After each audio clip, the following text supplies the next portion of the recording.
folks. I'm your host, Uncle Drums. I'm here in Streatham live from the lab. You know what it is. You know what time it is. You know what it is. It's the man of the hour.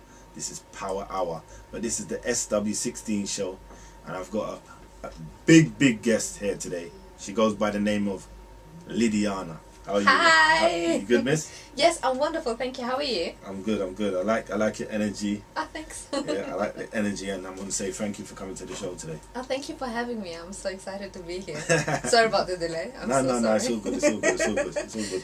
So life's treating you good, yeah, Lidiana? Yeah, absolutely. Life is wonderful. I'm happy, and my family's healthy, so it's all good. That's the main thing. All right, Empress, we're going to jump straight into this interview and get this thing cracking. So, ladies and gentlemen, this is Lidiana. She is a singer, worldwide, global. Go check her out on the YouTube. Anyway, let's jump into this, yeah? Cool. So, am I right in saying that you was born in Eritrea? Was you born in Eritrea? No, I was born in Germany. Okay. But my parents are from Eritrea. A lot of people think that when I say, oh, I'm from Eritrea, they always think that I'm from Eritrea, like actually born there. So it's a good question. So you're born in Germany? Yeah. What part? Do you know Stuttgart? It's down in the south. Stuttgart? It's the city Stuttgart, where Mercedes-Benz and Porsche is coming from. Serious? Yes. Jeez. Woo! Stuttgart, Stutti Boogie! So you was born there, yeah? Yeah. And my parents had to leave Eritrea because of the war, and then came to Germany. So okay. Yeah, and then they got me and my sister. That's nice. So you was born in Germany, Stuttgart, yeah? Yes. And you left there at what age to go back to Eritrea? Well, I only went to Eritrea for a couple of months to make music. Okay. So I came to London when I was about 17 years old. So after I finished school. And then fell in love with London, fell in love with the lifestyle, with everything. And then after a couple of years, whilst I was in uni, I just had the need to go away for a gap year. Because a lot of people go to university and when they finish, they don't know what to do. Exactly. It's so stressful, and you don't have actual time to finish off your projects to the level where you want it to be. And I really missed my family as well because I was so young when I left. So I told my mom, Mommy, I'm coming to Germany. And she was like, okay, cool. And whilst we were there, she was like, let's just go to Eritrea. She's a really spontaneous person, just like me. And so we went to Eritrea and then recorded an EP there, and I was on Eritrean TV for the National Independence Day. And so it was a new experience. I really loved that. And you actually got Best Singer of the Year 2011 in Eritrea, yeah? It was the third best song of the year and third best songwriter of the year, 2011. So you got the award, yeah? Yeah, so the Rhymock Award. So how was you feeling at that point when you got that? Oh man, it was knowing that you don't live there, but you still got. It's so amazing because it's your country and it's your people, and that's where where you're ultimately from, and knowing that your own people say to you, oh my God, we're so proud of you, and we've seen you on TV, and every time they see me on Eri TV, which is like the Eritrean channel, I just get phone calls and people text me, they're like, we can see you on TV right now, and it was incredible the first time when I was at home just minding my own business, and all of a sudden I'm turning on the TV and I hear my song, so I'm going to the living room like, oh my God. So that was amazing. It's different when it's, I don't know if everyone can kind of understand the feeling, but if it's your own country and your parents are actually understanding the lyrics, and your grandparents and aunties and anything, like I feel like when I have a bit of success here, it's almost like but it's English music or it's German music or something. But if it's your roots, it's something different. Yeah, I feel that. Yeah. I feel that. So was you actually making music in Germany? Yes. I grew up making music in Germany. So from when I was 6 years old, I was in musicals, I was dancing, I was singing. I also went to a school where we had to do a lot of creative stuff on the side. So and I was a gospel singer in church. Wow. And so everything that had anything to do with music or entertainment, dancing, all sorts of stuff. That's what I was basically doing in Germany, but it wasn't enough for me. And then on top of that, I wanted to learn English, and I wanted to actually sing properly in English, because in Germany, most of the lyrics you sing, that was way before YouTube and everything, obviously. Was it in Germany, yeah? Yeah, so all the songs we would sing were gibberish, like, round the steel gun. And as soon as you meet an English person, they're like, what are you saying? But to us in Germany, it's normal to kind of say, that's like Rihanna. That's like Rihanna. Yeah. Yeah, I hear you. So, alright, so, Lidiana, so making music in Germany, yeah, and now you're here, you live here, right? What's the difference? What's the difference in making music in Germany and making music over here for you? I think the people, the industry, and like the whole community in the UK is more. They're more understanding when you say, oh, I'm an independent musician. They're like, okay, cool, do you have your studio at home? And you're like, yes, I do, and I do my little music here, and I'm studying, and you go to open mics. It's like, it's within the culture, you know what I mean? So if you say something like that, you don't get people saying, oh my god, so you're a singer, oh, okay, so are you on TV or anything like that, because people are, they understand, okay, everyone starts somewhere, and people will hopefully support you as well along the way.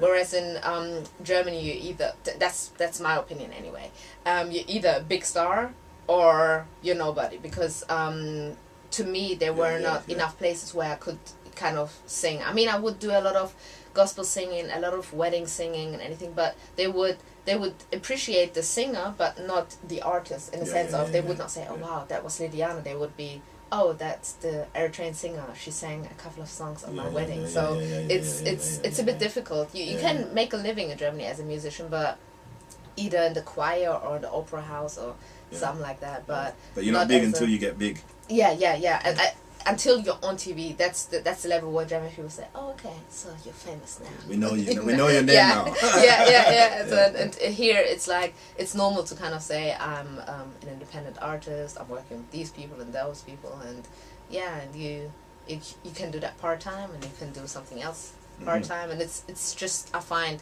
it's easier and more accessible here in the UK. Okay, so when you was in Germany, right, is there a big Eritrean population over there, or is it growing, or not much? No, there is a big population. There's actually an area in Stuttgart that I personally call Little Asmara, and Asmara is the capital of Eritrea, because there are just so many Eritreans. I didn't know that, but I know that now. Good. Now you know as well. And it's so funny, because when you're on the train and you see an Eritrean person, usually it's very easy to kind of recognize another Eritrean person. You just say hi. And it's normal. You just say, hi sister, hi brother, how are you? They're like, oh, whose daughter are you? Oh, the daughter of da-da-da-da-da. And they're like, oh, so nice. Were you not in America? No, I was in London. You know, so everybody knows each other. So the community is big there. Whereas here, there are lots and lots of Eritrean people as well, but because they don't know me, as in, I didn't grow up here. They don't know my parents or anything. So sometimes I can kind of walk around and they would think, okay, maybe she's Ethiopian, or she's Somalian, or she's from Trinidad, or somewhere, you know. So you got that authentic look, so you can pass as anything. It's true. Thank you. Sometimes when I have my hair straight, people ask me if I'm from Sri Lanka. So I seriously? Yeah. When I have straight hair, I really do look, you know, Sri Lanka. It's good though. I don't mind. No. It's love. It's love. It's love. I like the unity. You know, when like anybody from Africa or wherever, when you see your people and you acknowledge them, you know what I'm saying? Because that's what I think this country lacks that a bit. Do you know what I'm saying? I think they lack it. They only want to hell you up because they think you're famous, or they think you're, you know, it's nothing. I tell kids nowadays, it's nothing for you to see a next brother or sister on the road and say, hello, good evening. Absolutely. Let me tell you actually a story, because as I was saying, when you're in Stuttgart, or in the smaller cities, so Stuttgart is one of those cities, when you see an Eritrean person or even another black person, you just kind of nod your head and you wink and you say, hey brother, or hey sister, or you just smile and say hello or something like that. So my mom started doing that from when I was on earth. So I always saw my mom doing that. So when I grew up, I started doing that as well. So that's whenever I saw a black person, I'm like, hey, you know. No, that's very good.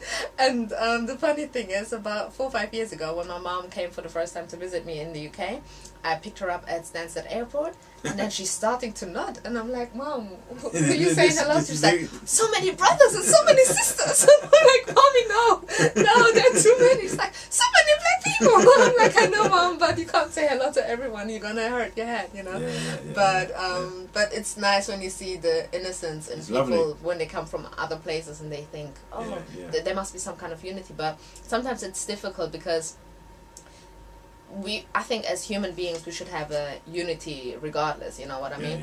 And then, you know, with groups it's sometimes a bit difficult because then you could say, okay, the Asians, then the Africans, then the black, then the Caribbeans, and it's just... It's society, innit? Society separated everything, but we won't get onto that. Let's move on. Let's move on. Back to you. So, I understand as well that you're taking part in a lot of hair modelling.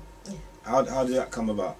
Well, no, I always loved hair. And I think the first time when I came, I think about 2006 or something, I was doing a bit of hair modeling here and there, but nothing major. But at that time I had relaxed hair, so people would just put weaves in it and anything. They were more like, you know, interested in the face rather than the hair. And then eventually, this is actually a funny story, I started going so often to the hairdresser, I didn't even want to have a piece of hair in my house. So I would always go to the hairdresser to get it washed and set and relaxed and steamed and all sorts of stuff. And then I realized I'm spending more money on my hair than on my food, on everything else. And I was like, something needs to be changed. So I was kind of broke. So I decided to not go to the hairdresser anymore. And all of a sudden my hair started transitioning and I had those beautiful curls. And I was like, okay, let me, you know, work on that. And also went to natural hair events that my friend hosted, and everyone was like, oh, are you transitioning? I'm thinking, no, I'm not. What do you mean? And I was the only one with relaxed hair, and I felt ashamed because usually out there I'd be like, yeah, my hair is nice, but in there I was like, nah, this is wrong. And so it was a decision really truly because of money. And then just a couple of, well, actually about a year ago, someone saw me on the street and she was like, oh my god, I love your hair. And I'm like, oh, thank you. She's like, do you model? I'm like, well, occasionally I do makeup modeling and some fashion stuff here and there, but not properly. And she's like, I need you for the Afro Ham beauty shows. I was like, okay. So that's since then, that's the one. Since then I worked for for African Pride, which is they do the products. What are they called? Beautiful Textures. Also Lasters, the makers of Pink Lotion. So how long you been working with Afro and Hair and Beauty? So the last event was last year. This year's event I could not attend, unfortunately. But yeah, although there are so many other natural hair events, like I went to the last one was Natural Hair Week, which was 2 weeks ago. Next week is another one, Women in the Jungle, I think, or something like that. Can you let me know when these are on? Yeah, because obviously, like, I like to be involved in the culture, and I like to go and see things, and you know, it's natural, isn't it? So it's going back to naturalness. So definitely, so let me know when these are happening. Yeah, another one is, I think the next one in London that I will go to is on the 13th of June.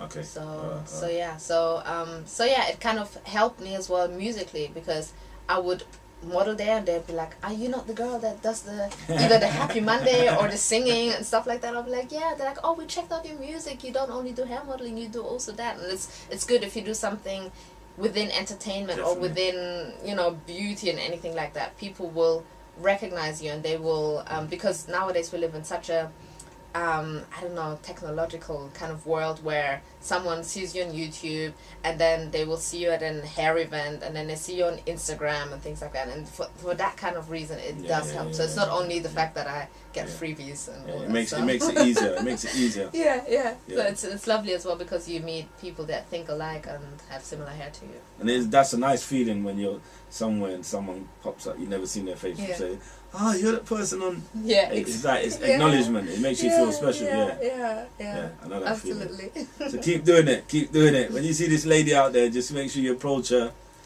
and talk to her nicely. Yeah, approach me. Yeah. I'm joking. All right. Let's talk about your Happy Mondays. What made you come up with that idea? Okay. Well, Well, it's a good idea. It's a good idea. Thank Very you. good idea. Very good idea. It was so spontaneous because I actually went to Turkey and Hold on. Yeah. Before you start, Yeah. can you just look in the camera and say, "Marky boy"? Marky Boy. All right. That me and him was watching you last night on the Happy Mondays. Oh, hi, Marky Boy. Shout outs to Marky Boy. All right? That's a full sentence, not only Marky Boy. All right? So, hi, how you doing? Thank you for watching. I went to Turkey, and I was supposed to go with a friend and everything, and last minute she cancelled, and I was like, oh my God, what am I going to do? So, I kind of expected this holiday to be such a bad holiday because who wants to go on a holiday on their own? I mean, there's some people you went that there on do your it. own, yeah? Yeah, because she I've been there cancelled as and well. things I've like been there that. as well. Where did you go? I don't know. It's called begin with D. I don't know where it was, but I know it began with D. And where we went, the whole town looked like Flintstones. Really? Yeah. I love little that. different, like ice cream. Little like ice cream, different colours. I was like, Oh wow! Oh, you need to find out where that is because I want to go there. Oh wow! I love that. Yeah. The way I went to was in Side, which is in Antalya. So I went to the beach and it was so beautiful. And so what happened there is I found, I don't know, like some kind of happiness that I didn't know that I had within me. Yeah. Because I went there on my own, and every day when I actually managed to not, get kidnapped or anything like that, I was I'm proud of myself. I'm in a country where I don't speak the language. And the thing is, because I'm black and a big afro, people would all the time come up to me and take pictures and things like that. And it's nice if you're with your friends or anything like that, but if you're on your own, they were like, "Is this original hair?" I'm like, "Yeah, don't touch my hair, don't touch me." And the Turkey guys over there, they can get a bit, you know what I'm saying, lads. You know what I'm saying, yeah, pretty much, And so anyway, in the end, I had such an amazing holiday, and I met so many amazing people in the hotel and around the area where my hotel was, and they were just like, if you should ever come to Turkey, please come to my house. If you should ever come to Germany, please come to my house. And everybody was inviting me, and they're like, it's so lovely to see. What actually the real thing was the fact that I was able to speak with everyone in somehow, so either in German, English, French, Italian, or whatever, or I made efforts to kind of learn a couple of words. And I think sometimes when I was in the hotel in the lobby and I was telling stories, everybody was able to understand, because I would start a sentence and then would go into the next language and then explain it with hands and feet to them, and they were just fascinated, and I couldn't understand the fascination because I was like, nobody thinks like that about me in the UK or anywhere else, but they really saw something in me that I've never seen, and that I don't think that other people have ever seen, like outside of Turkey, and that made me so happy. So when I came back, I was in my living room, and as you do, you want to do an Instagram video, and I thought, what am I gonna do? So I was thinking, and I was listening to the song, and I was like, okay, I like the song, and I thought, shall I do a shout out? Shall I say good morning? And I looked, and I was like, oh, it's Monday. So I started off singing, and I said, happy Monday, and then I said, bad boy, you make me feel so good, happy Monday. And I was like, okay, these are 15 seconds, put it up, and then all of a sudden I see the likes, and people are like, oh my God, I can't wait for next Monday. I was like, what? Next Monday? What do you mean? And people would call it, oh yeah, what are you planning to do next Monday? And I'm thinking, okay, Yeah, I just found a job. Yeah. You know, They're running with you. That's good. That's and good. people would always give feedback, and they're like, "Can you not do that song? Can you please wear something this time?" You know, like, what do you mean? And they're like, "Nah, you're too naked." And everybody else would like, "Can you please not dance all the time with your ass? Can you do something else?" So I tried to keep a bit of, you know, variety. But yeah, it's almost 1 year old now. So next month. So what are you gonna do for your anniversary of? Something special. I'm probably gonna ask some people to give me feedback on their favorite video and anything, and then the winner gets to be in a video with me, or I don't know, can go out with me and have ice cream, because I love ice cream, or pancakes, anything. Anything special, because I think there are so many supporters, and so it's not only about the likes, and it's not only about how many people share or how many people have seen it.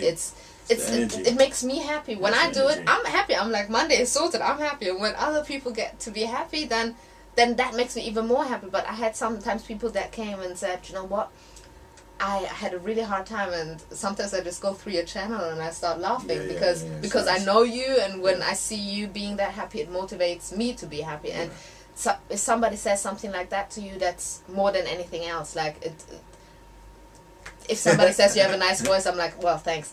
But if somebody says you actually made me happy, you made my day, you made my week, or whatever it is, it's just incredible. So I can second that, because me and Marky Boy was watching last night, and we was thinking like, this is good. This is good. It's got a nice energy to it. So definitely keep it up, man. Thank you. Like, I appreciate that. I hope soon you can start doing some Happy Tuesdays and Happy Wednesdays and everything. Yeah, hopefully. No, but one-off like exclusives or whatever. All right, so we're gonna shut down now. Yeah, we're gonna come down to the end now. No, I'm gonna ask you out. No, I'm gonna ask you. I'm gonna ask you some random questions. Yeah. What do you rather, bus, train, or tube? What's your favourite? This all public transport. Tube. Tube's your one, yeah? Alright, would you say text, voice note, or call? Voice note. Voice note, yeah? Yeah, I like voice note myself. Yeah, because text is like hard, you have to text back, and you know. Yeah. And call is just, you can't do anything else whilst you're on the... Well, you can. I do that all the time. Whilst I'm on the phone, I'm just doing other things. But then you have to act as if you're concentrating. Whereas when you have a voice note, you hear it and you're like, and then you can do anything whilst you're listening to it. And then when you reply back, you just say, "Oh, really? Thank you. Yeah, I love that. Okay, see you. Bye. Well," you know, whatever it is, and you can act for like 20 seconds. But being on the phone is hard. Yeah, it's long. All right, Nando's, Morley's, or Kentucky? Morley's is that little corner shop. The little red one. Oh, Kentucky is KFC. Morley's is the one that when you finish the Raven, you go to that one. No, I don't like that one. KFC is Kentucky. KFC, or Nando's. Nando's. All right, big up At Nando's. least I can sit down. Big up Nando's. Big up Nando's. All right. Well, I'm going to ask you as well. This one is off the head now. If you was getting married tomorrow morning, yeah? Oh, okay. And you could choose anybody that's passed. Oh, that's dead. To come back and sing directly at your wedding. So I'm the host. Uncle Drummer's the host. Oh, woo! I'm the host. Yay. Yeah? He's the host. I'm the host. Uncle Drummer's the host. Yeah. Yeah. And then I've got to bring in this person. Who would this person be? And he has to be dead, right? It doesn't have to be a he. It could be a she. Oh, she. But someone that's passed that you think that, you know what, that music. Can I have two? Of course you can. Whitney Houston and Michael Jackson. Ah. Yes, because she could do the ballads, but Michael Jackson has that feeling. He would dance and he'd be like, what would he say? "Congratulations, Lydiana. I love you." I love my name's Michael. I love you. Oh, no, like I cried when they died. I really did. Yeah. Did you see This Is It? Michael Jackson. Yeah. Actually, oh my God, I've got to say that. The song that you're gonna hear in a bit, the one with the keyboard, the kind of freestyle, is actually produced by the keyboard player of Michael Jackson. Wow. Yes. What's his name? Mo Pleasure, and he's also in that This Is It DVD. You'll see him like when he plays all those Mo Morris. Woo! Big up yourself, brother. Yeah. Yeah, You're working amazing. With the king. Big up yourself. Yeah, man. Yeah. All right. So Yeah, before we jump onto that, what I was gonna say, you saw This Is It, yeah? Yes, I did. Did you see that part where Michael Jackson done the duet with the girl? Yes. Oh my God. So beautiful. And she was amazing, Ugh. and he was just in control of everything. That when I watched that, I just said to myself, why did he have to die, man? I know, right? I know, because he is such a perfectionist. You know what I mean? Yeah. And everything from, he would stop and say, "Hold on, the cymbals," you know, and you'd be like, "How did you hear that?"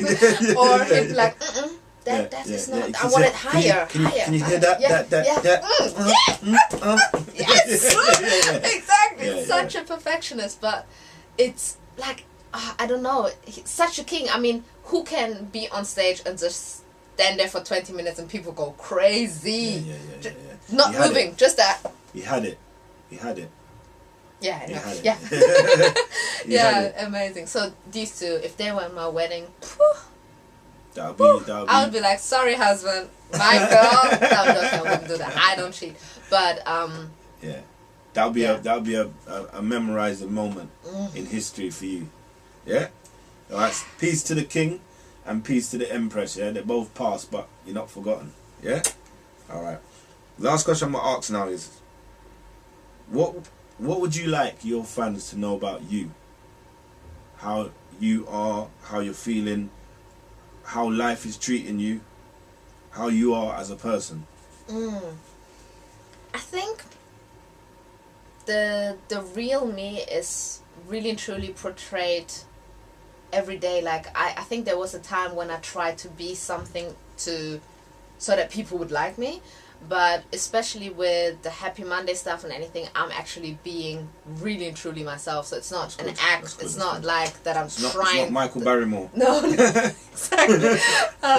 So I think the fans that maybe don't know me like face to face and anything kind of understand that that's I hope they understand. That's me. But I think a lot of people assume as well. Sorry, this is now a bit. That when you're happy, that you're stupid. So I just want to tell you, I ain't stupid. That's right. No. Boo-boo. No. Because when you're happy and when you're always shining and you're like, yeah, it's so wonderful. People think that there's not more behind that. It's not a facade, but it's behind that personality. So. So anyway, I mean, they know what they need to know. They don't need to know about my degrees and whatsoever. But I will touch on that. I will touch on that. Where you said, that people see you happy and they think you're stupid, yeah? Well, not everyone. No, not everybody, but some people do. Yeah. Some people do. So, I think, like, what it is that some people act like they're happy, but they ain't really happy. But like you just said, you're being 100% yourself. Yeah. And that's so there's a difference between acting happy and actually really being happy. And I think that's where the lines get crossed. Exactly. And that's where some people take it for a weakness. But yeah, like you said, it's good to be yourself. Exactly. If you're really happy, then just be happy. Exactly. If you ain't, just be yourself either way. Yeah. All right, so is there any shout outs or any big ups? You want to big up anybody in Pacific? I will say, because last time when I did that, I had friends who said, why am I number 5? Why am I number 6? I'm like, sorry girls, I love you all, And this time I didn't actually, what I did last time is that I would say any shout outs and everybody can say who and where. But that was too stressful. Today I didn't want to be stressed. So what I'll say is, shout out to my family. I love you. Hi. Shout out to my friends. Like, that's everybody. And to my fans as well. To everybody who supports me, that knows me. To everyone who's happy right now. To everybody who is sad right now. And I hope you'll be happy later on. Yes. Or now or tomorrow or whatever. And thank you, Jesus. Bless. Amen. Bless. So no names. This time you can't say anything to me, friends. I like that. But it can get. I get a lot of people. Sometimes I'm doing shows and I say, big up this person, shout out that person, and then the person you're sitting next to kind of look at you like, what about me? Got me. Exactly. And it's kind of awkward, so I don't know where you come from. Alright, so last of all, yeah. Last of all, can you give out some leads? So like Facebook, Twitter, MySpace, Insta, Snapchat, whatever you want to give out. Okay. Yeah? Okay. If you go to my website www.lidiana.com, and that's LIDIAANA, you'll find everything. My Happy Mondays, all of them. You'll see all of my videos and performances, my songs, some of my pictures, but you'll find more pictures on Instagram. And on Instagram, my name is Lidiana Music, so that's LIDIAANA Music, and Facebook is Lidiana, so it's pretty much everywhere the same name. So as long as you go onto my website, you'll see everything on one page. So I hope you will subscribe, and I hope you will stay in touch, and I hope you enjoyed this interview. And thank you very much for having me. Thank you very much. I just want to say thank you very much for coming on the show. It was a pleasure. I like your energy. Yeah, I like the aura of you, the presence of you as well. And all the listeners, make sure you go and check her out. Find her on Facebook. All of them. Yeah, listen to her music, because she's a positive young lady that's trying to make people happy via music and via her aura. So, you know, people, it's love. Uncle Jums, I want to say thank you once again. Thank you very much. Thank you once again, yeah. And we're out. Uncle Jums, bye. Peace. Thank you. Hi guys, this is an exclusive for the Uncle Drummer Show, and the song is called Tamalin, and it's produced by Mo Pleasure, and I hope you enjoy it.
I'm